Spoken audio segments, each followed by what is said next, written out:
blessed memory. I also mentioned Rav Sharkey last week. Have you seen anything he said? Doesn't say anything in English, so I'll translate what he said. He speaks in French and Hebrew, but he has some good things to say. Ironically, I feel sorry for him and his chevra, the Talmidim of Rav Tzvi Yehuda Kook.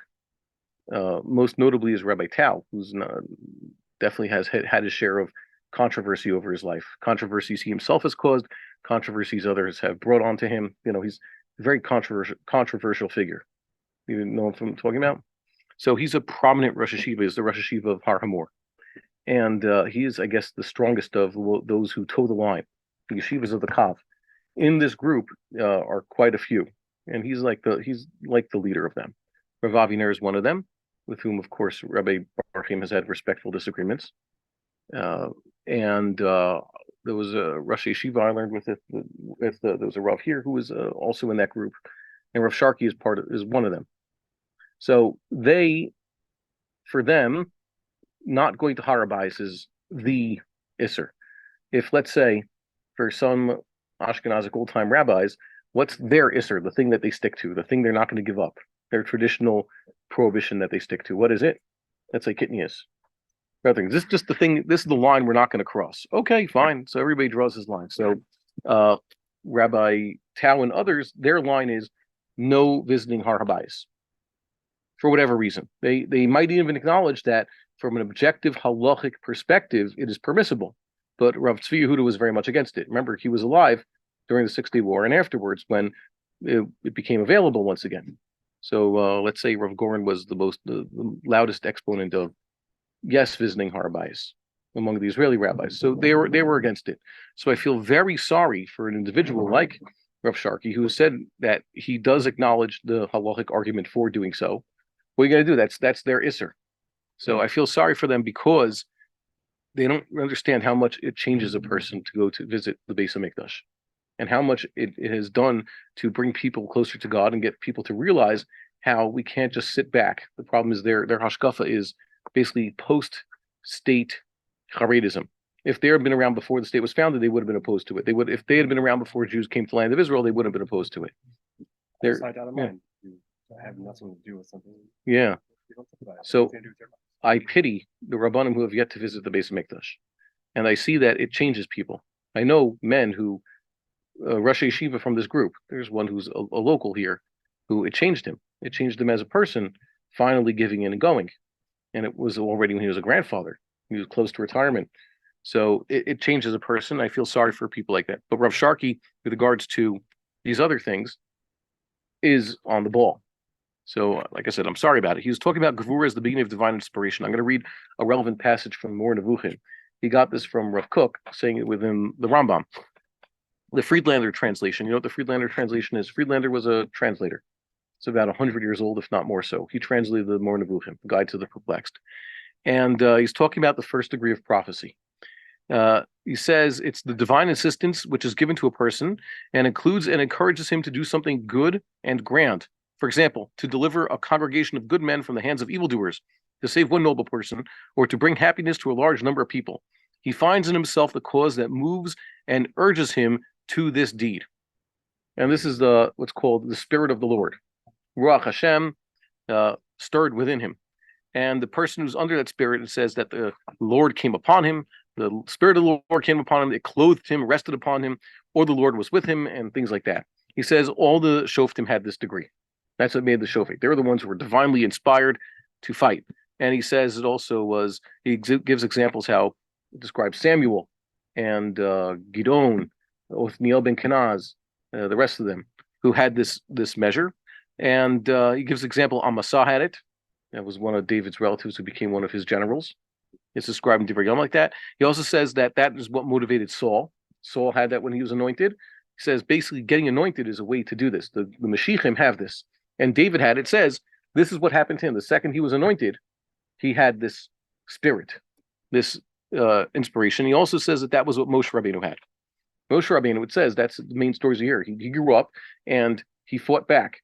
He couldn't stand to see someone beating a Hebrew, whether it was an Egyptian or another Hebrew, and he saw the Yisro's daughters were being picked on, so he stood up and fought for them. So these are examples of all that. But the problem is, Rambam had said that it encourages an infant to do something good and grand, deliver a congregation good men from the hands of evildoers. We've seen that. To save one noble person, bring happiness to a large number of people.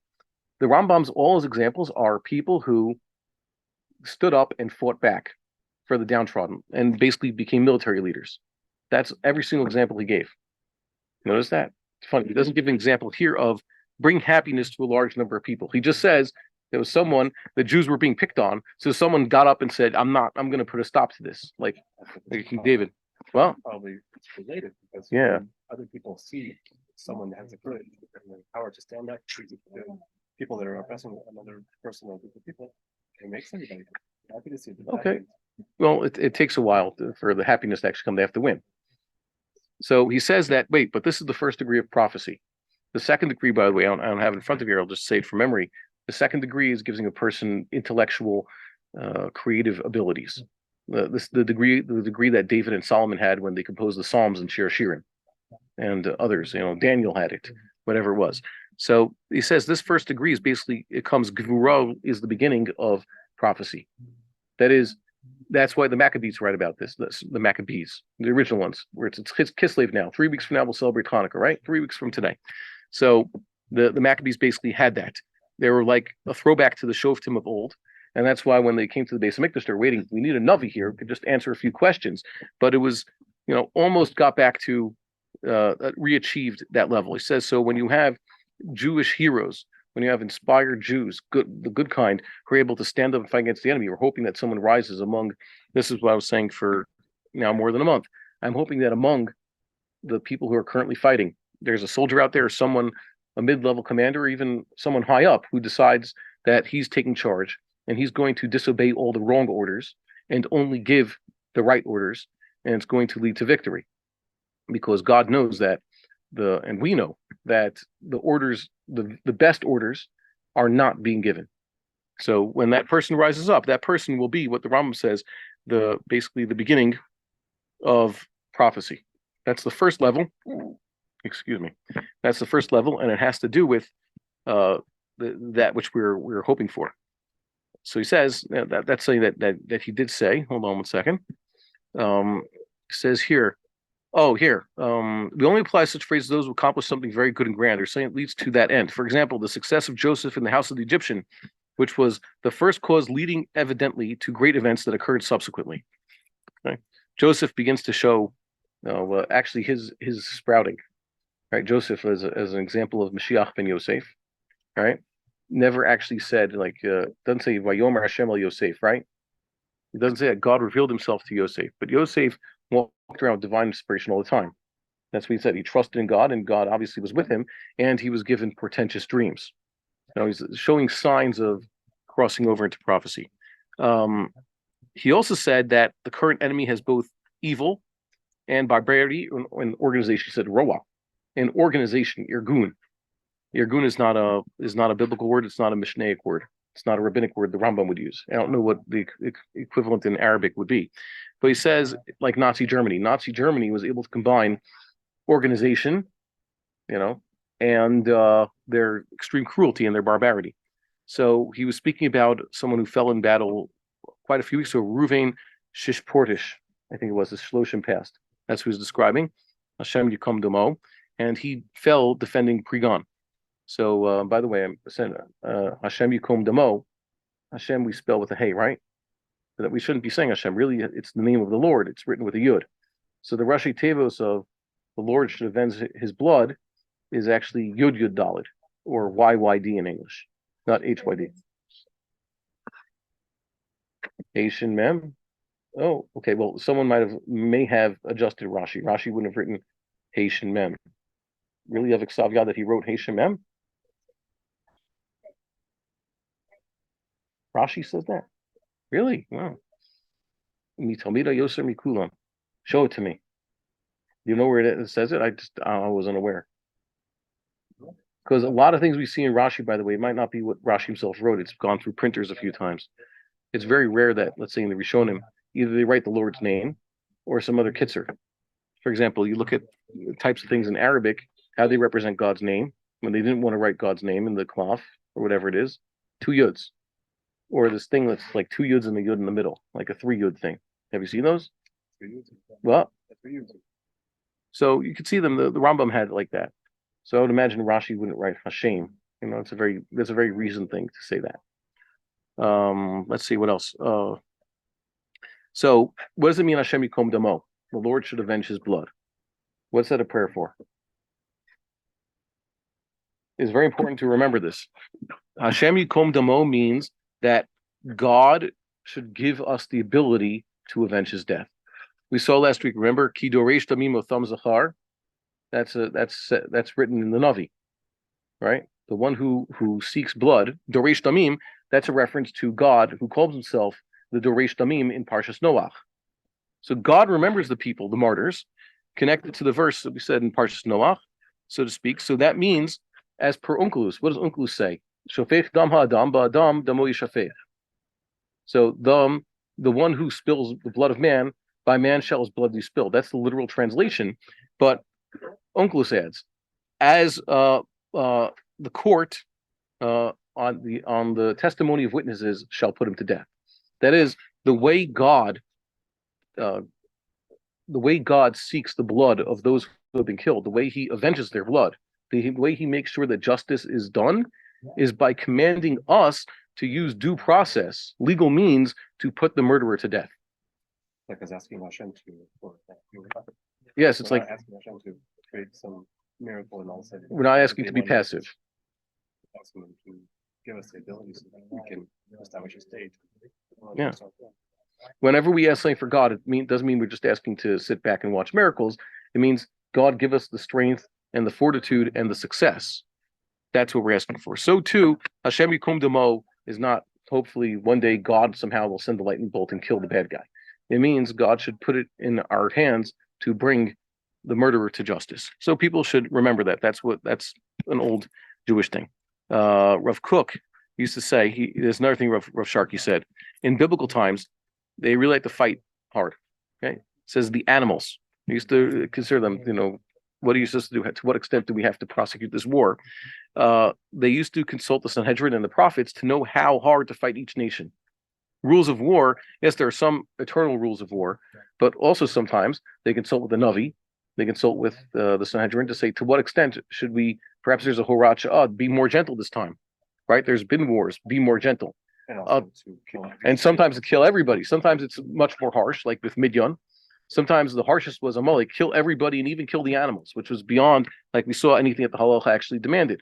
Also, whether they're allowed to take spoils. Yes, well, normally you're supposed to take spoils. We saw last week, King David took spoils from Amalekites, minastam. You don't need a special dispensation to do that. The point is sometimes you're actually told to save them. We gave examples of Shmuel and Elisha. Elisha one time told the king of the Israelites, don't kill the enemy. They've been basically handed over to you in a silver. They were blinded and brought into your city. So you're not supposed to kill them. Clothe them. Actually take care of them as POWs. That's the time of the Bible. Why did he do such a thing? Then we see that that's against Allah. The answer is a Navi could give a Horat Sha'ah to override these things. So often it was telling the people to what extent they should be destructive. That's something that they had to do, like Rav Kook has pointed out. So sometimes now, perhaps I think it would be sufficient if we're not going to consult with the Sanhedrin and we have no Navi with whom to consult, then we should just stick to the halacha with regards to how to conduct the war. Make sense? Yeah. But he points this out. Well, that's what Hashem gave us at the time. That's what we did. Yeah. Like other Jewish teachings, this was forgotten in exile. People forgot this. If Jews don't put mitzvahs into practice, like the mitzvahs of warfare, then it'll be forgotten. And then when it comes back into play, you might even have the chutzpahdik / ignorant rabbi types who declare, like Yated Ne'eman did. It was Yated Ne'eman, that such things are not governed by halach, as we saw before. Ridiculous. I know there's nothing not governed by halach, but to them it does not halacha. Like what the hit not kut, which now we're, God willing, will undo the Gaza disengagement. So that was a sin. So the Yated famously said, no, that's not a halachic issue. The digging up the graves, and having to move the graves, that's a halachic issue. The hit not kut itself is a politics because every issues of state is nothing to do with us. Okay. We used to say things like that. Yishar Leibovitz, or whatever how he pronounces his name. I don't know if he anglicized it or not. Leibovitz.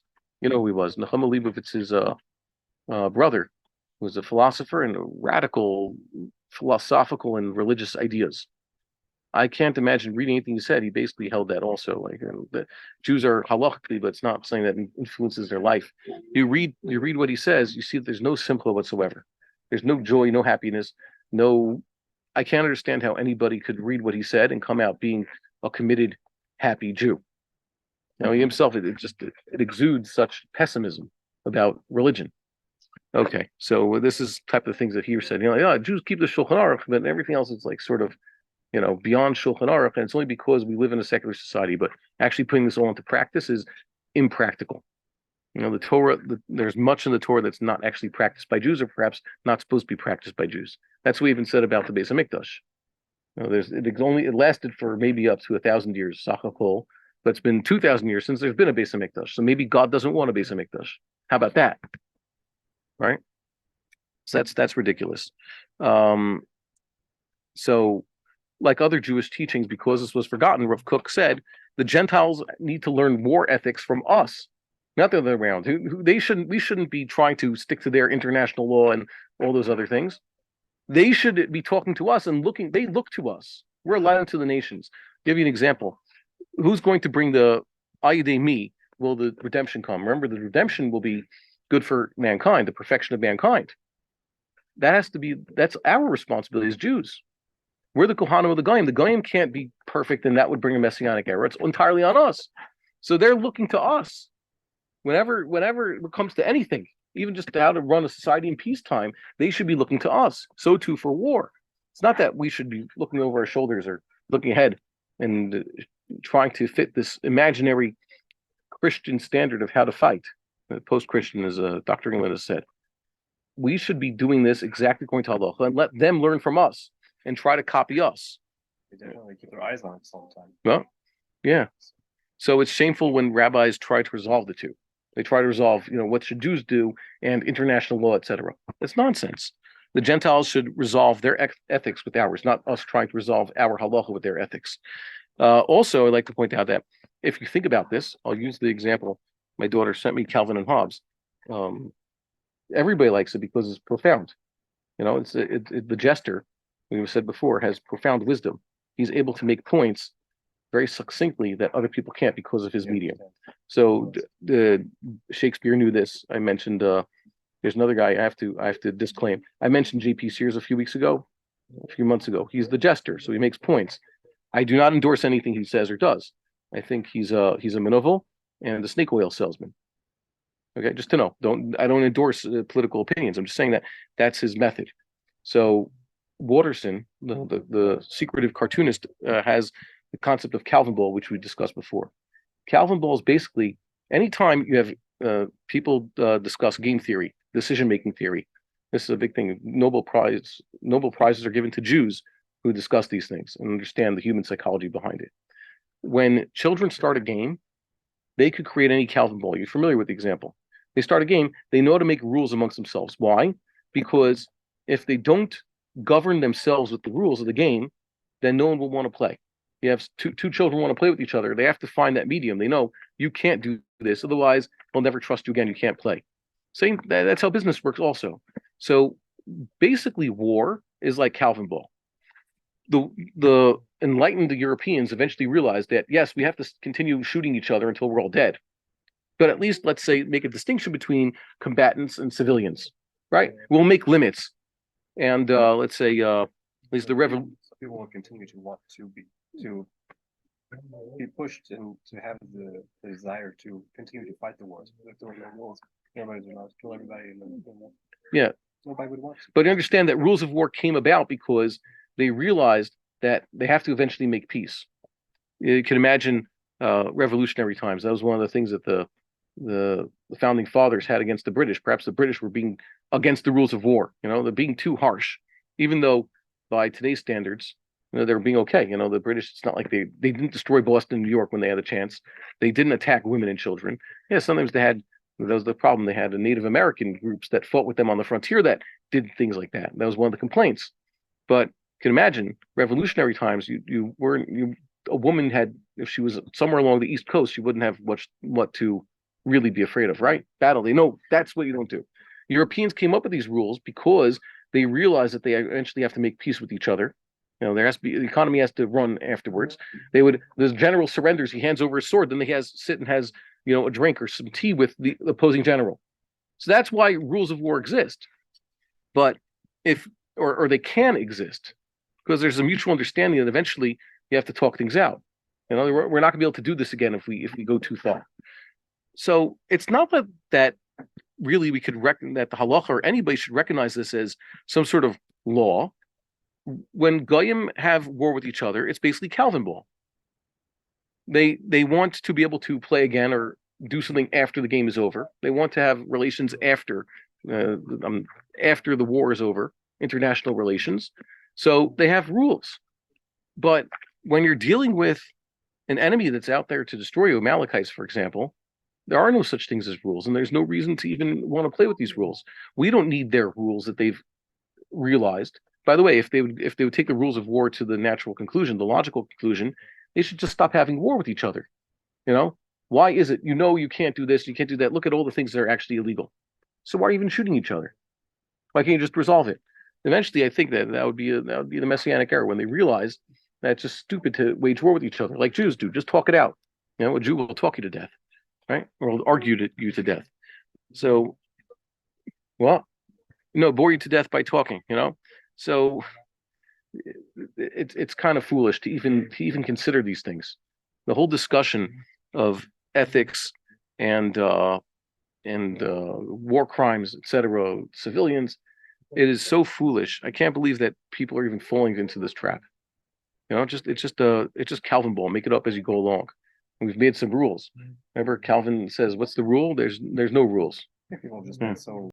We would like to encourage our viewers to share these videos with friends and send in your responses. If you would like to obtain Birkon Nusach Eretz Yisrael or invite the rabbi for a speaking engagement, please email us at office@machonshilo.org.